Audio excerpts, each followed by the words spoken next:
sa Lord. So what happens when the church is on the move?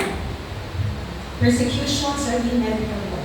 And then second, the gospel is preached.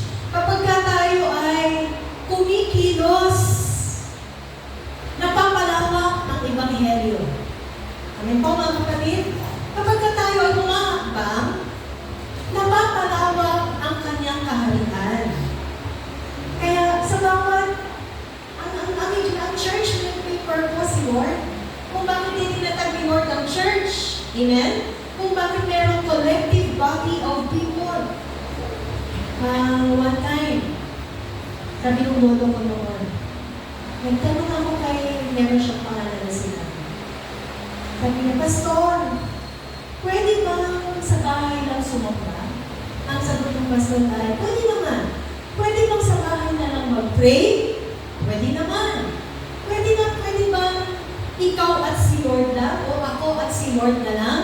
Pwede naman. Mula noon, hindi na siya nagsimba. At mula noon, hindi na siya nakibahagi sa gawain ng iglesia. Mula noon, mag-isa na lang siya in fellowship with the Lord. Kaya ito nga, ngayon, nakikita ko yung actually nag-pray, nakikinig mo hagin ng panalangin, meron sa umaga, meron sa gabi, at almost every day nakikinig na napakarami iba't ibang mga religious programs that since then, he never participated in the church again. And while I was reading this, I came to realize na mali yung counsel na binigay sa amin. Amen? Because we're all part of this one body of Christ, bahagi tayo ng kanyang katawan, at bahagi tayo sa pagpapalawak ng kaharian ng Diyos.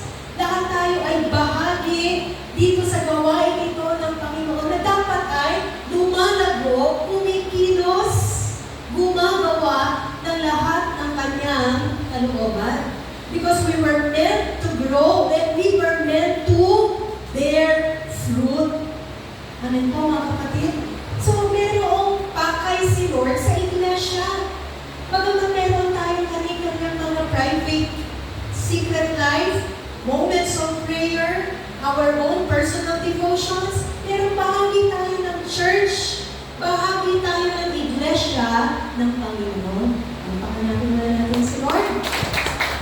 And on that wise, ang ginamit dyan na, merong ginamit dyan na salita.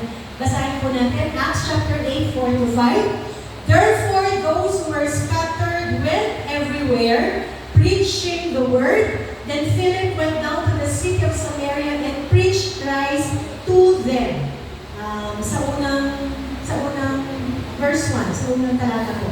At that time, a great persecution arose against the church, which was at Jerusalem, and they were all scattered again throughout the regions of Judea, Samaria, except the apostles. So, itong kaganapan na ito, it does not only speak of the 12 apostles, the 500 disciples which grew to 3,000, and the 120,000, kundi sa buong iglesia, dahil ang buong iglesia ay lumalago at may kinalaman sa mga paglalaro ito na binabanggit at mga pag-uusig. So, kapatid, bahagi ka ng iglesia. At ang iglesia dapat ay kumikilos. Amen? Kaya hindi aksidente po, hindi po yung naisipan lang natin ng graces, hindi yung naisipan lamang natin ng kids church. The purpose is for the furtherance of the gospel. The purpose is for the furtherance of God's kingdom. The purpose is for the salvation of more souls. Amen? So dapat tayo ay purposeful.